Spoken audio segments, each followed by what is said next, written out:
Hello, everybody. It's great to be here one more time today. My name is Gary Fowler. I'm the CEO, president, founder of GSD Get You Done Venture Studios, a premier AI and quantum venture studio located in the heart of Silicon Valley. I'm a 17-time serial entrepreneur with several unicorns under the belt. I was on the original management team of Click Software that was sold to Salesforce for $1.35 billion, and also Eva.ai, one of the first generative AI companies, pre-transformer models that David Yang and I co-founded in 2016. We believe at GSD that intellectual capacity is evenly spread, but opportunities are not. So I want to welcome you each one of you to another exciting episode of GSD Presents Top Global Startups, where we bring insights from today's leading innovators and entrepreneurs shaping the world of technology and finance. I'm your host, Gary Fowler, and I'm thrilled to bring Daniele, the visionary CEO and co-founder of Axion AI. He's got over 15 years of experience with crossroads of tech and finance. Ooh, love that. Daniele has revolutionized asset management through predictive artificial intelligence. So I'd like to have you join us to deep dive into his journey of innovation with AI and the future of financial markets. With that, I'd like to bring him on board. Hi, Daniele. How are you today? Hey, Gary. Thank you for having me. So, can you share with the audience what inspired you to transition from software engineering, into fintech and AI? And it's a different kind of journey being an entrepreneur, right? So, how did you Yeah, did you wake up one day and say, "Oh, I'm done with this. I'm sick of Python or whatever, and I'm going to move into another direction"? yeah. Well, I have to say that actually, I think that sometimes being an entrepreneur is like the thing that you want to do, and sometimes the object into which it materializes can differ. The thing that excites you is creating new stuff, right? And launching it. So yeah, well, I'm a software engineer by training, but I started playing around with computer and programming pretty early on. I was probably 8, with classical story of a little child having a Commodore 64 at home, right? Oh, I remember those. They had I had one. I had a 1542 disk drive, uh, the Yeah. 64, and I used to play with it. It was hooked up to the TV set. Yeah, no, exactly. Actually, mine was didn't have the floppy, but had the actually the tape, right? Yeah, I remember So that. I had that's a long time ago now. That's like ancient history. yes, but I think it also, now I probably appreciate even more the fact that I use that to play mostly at the beginning, but every time you want to load a game, you have to wait probably a few minutes, right?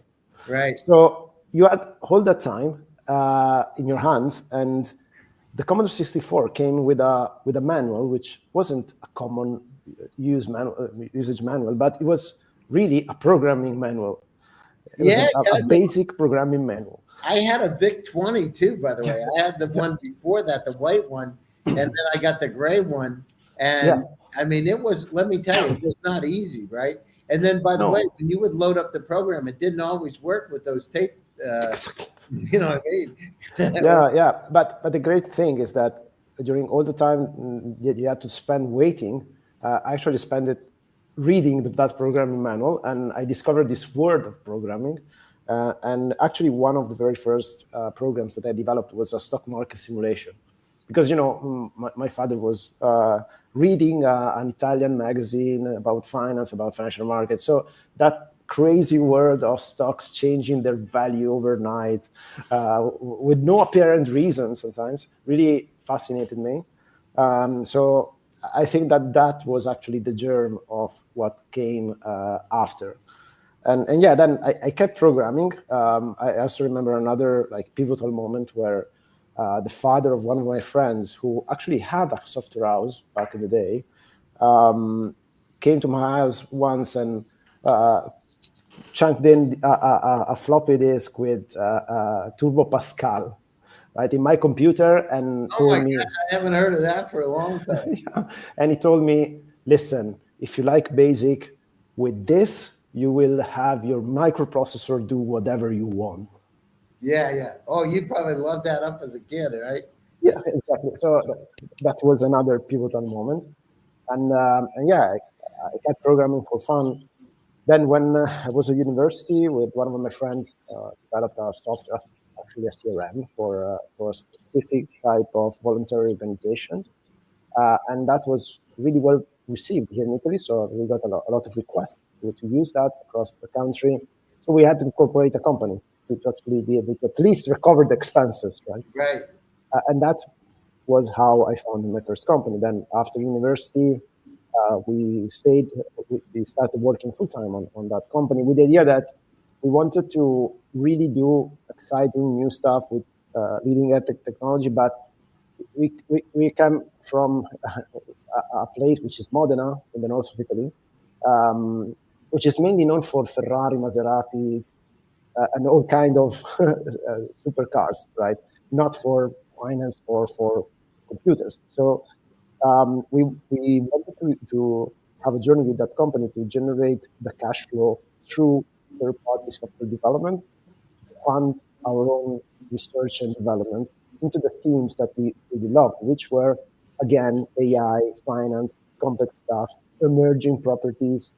And that's how we ended up actually in AI finance, because we started playing around, and it was early for AI, because when we started playing around, it was probably 2013, 2014. We developed a trading system based on genetic algorithms, and it was kind of good. But at the time, one of my ex-professors at the University of Modena, which I got in touch with, came to me and told me, listen, you cannot do genetic algorithms anymore. You need to try this cool new stuff, which is deep learning, right?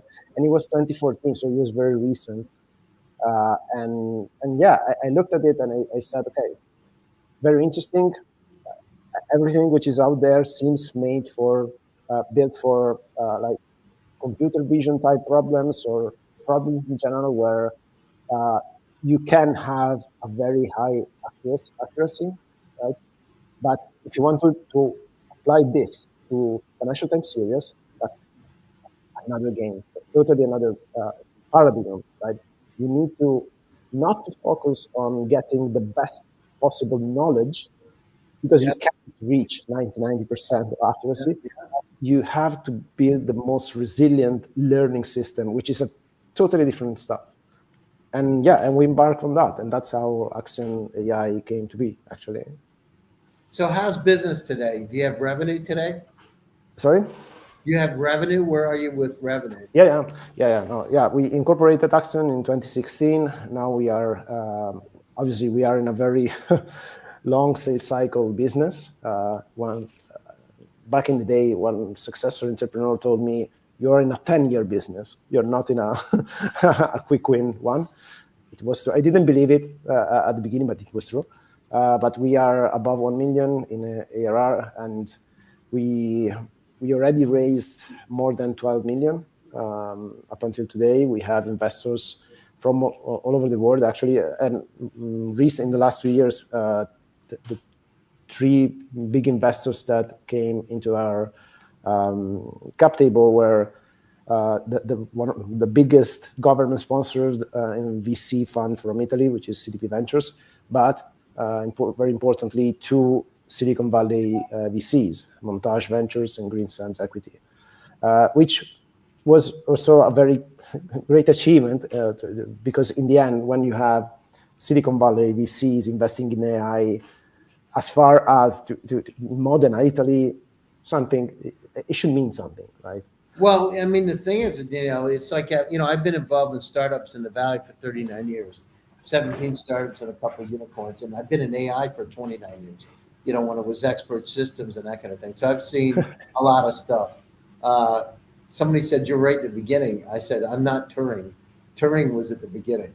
you know, Yeah, Sometimes we forget. true. One of the things that it's like in your sense, it's like having a Ferrari in the garage.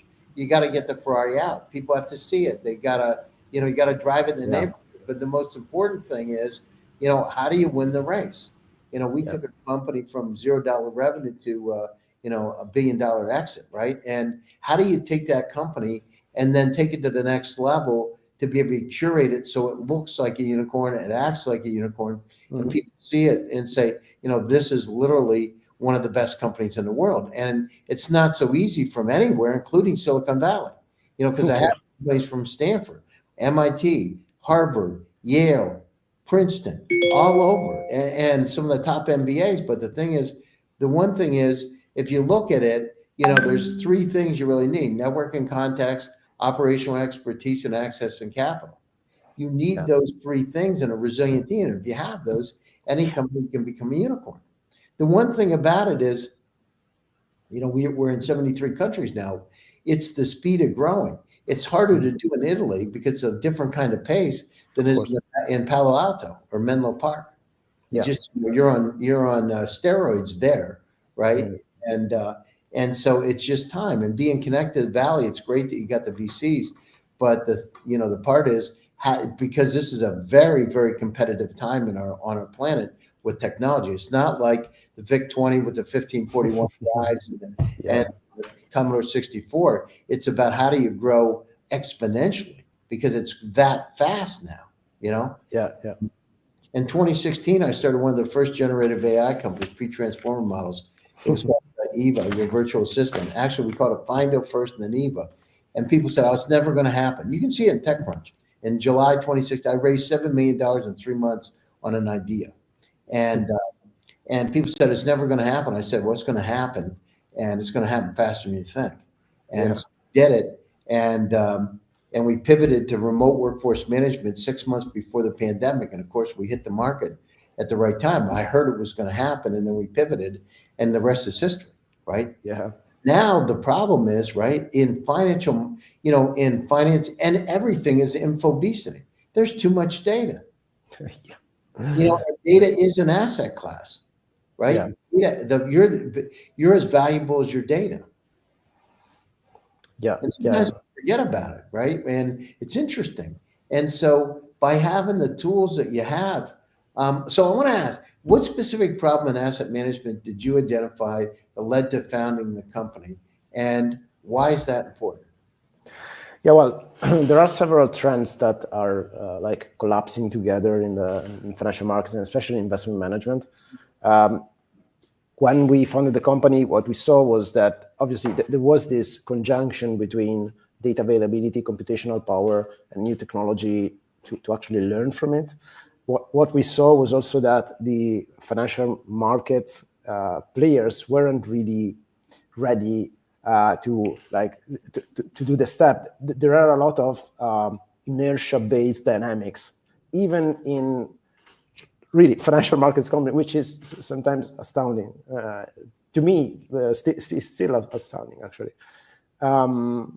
So that for us looked like an opportunity because we saw how far it was our view, which was we are playing a learning game, not a knowledge game, from what the incumbents were looking at the problem in the way. So that was the trigger. We also saw limits in because obviously the first area of application is quantitative investment, right?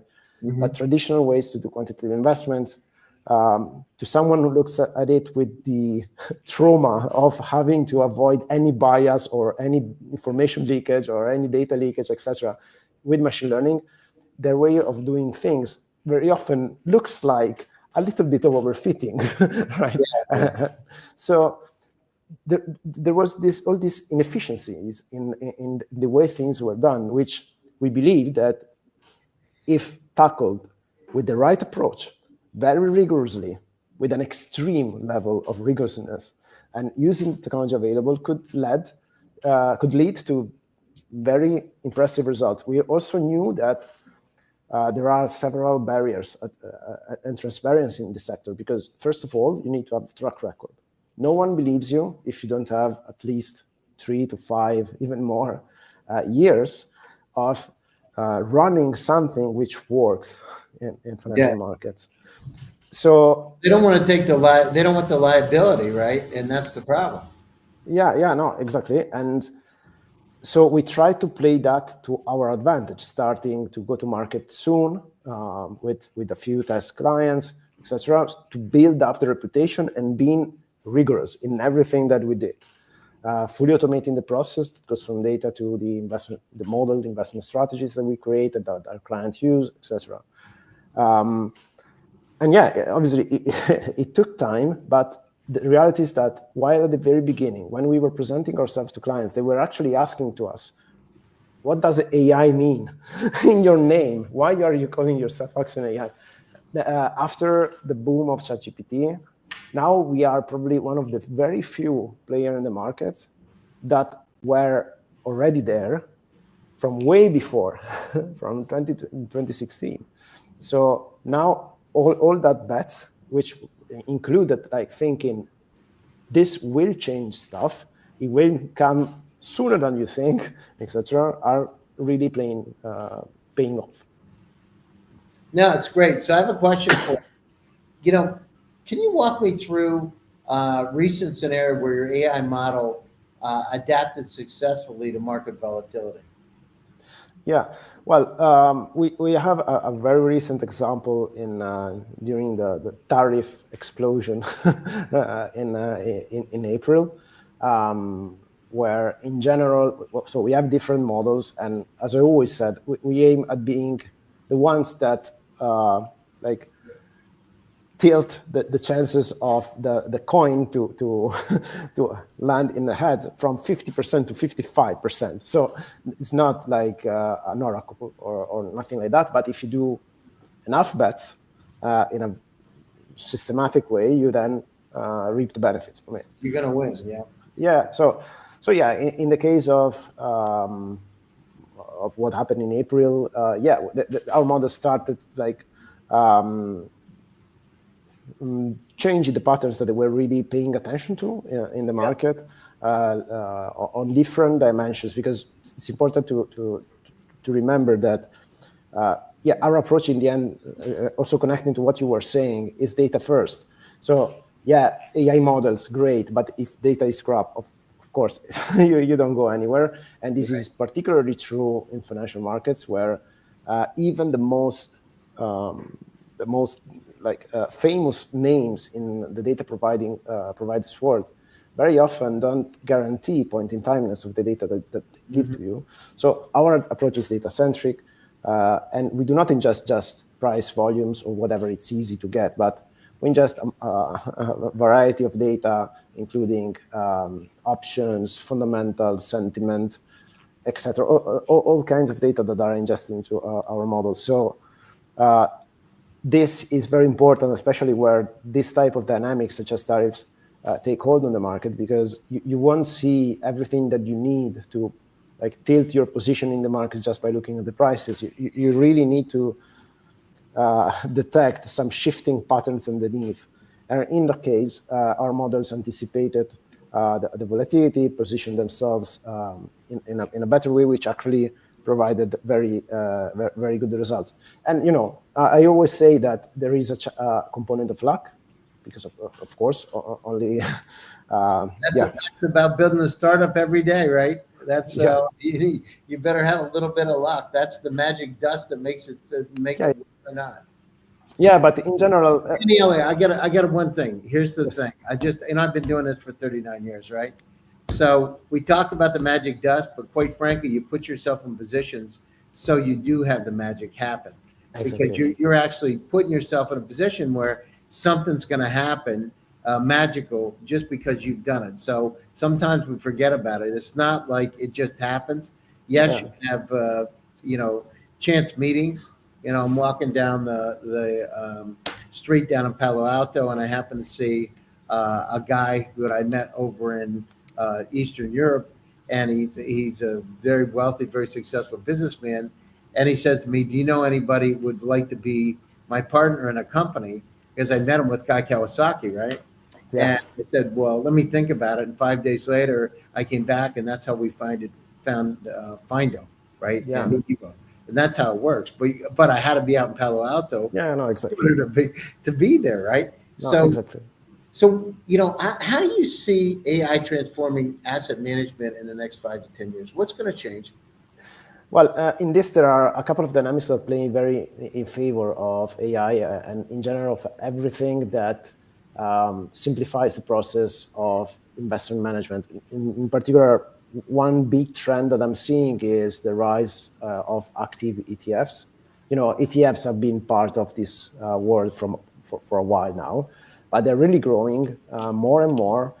First in US, now also in Europe, and we are seeing a trend of transformation of traditional active asset managers into and funds into ETFs, which have lower costs, have some very interesting liquidity properties, and this pushes towards application of innovation and technology into the world. And this also creates an imbalance in the market, I believe, because there are a lot of incumbents that have a lot at stake in the previous business model, in the previous format, and they cannot pivot immediately because otherwise they would simply cannibalize their own market.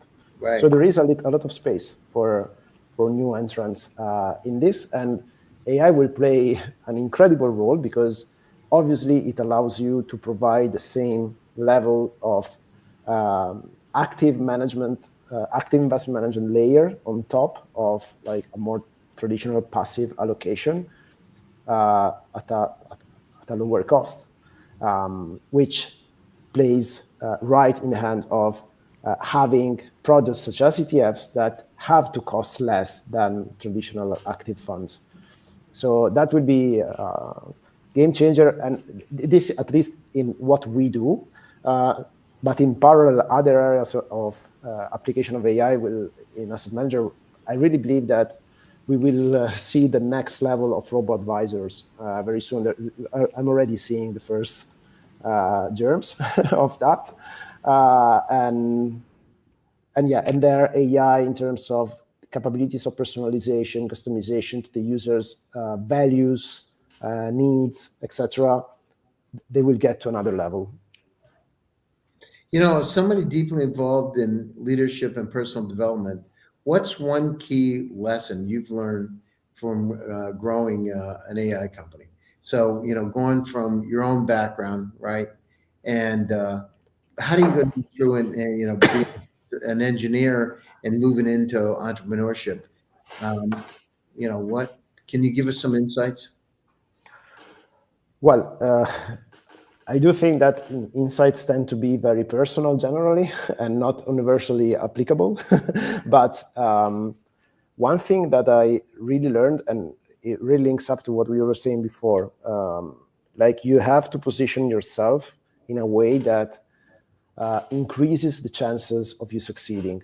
And you can do that on a small scale and on everything that you actually do. And doing that bit on everything that you do will compound its effects.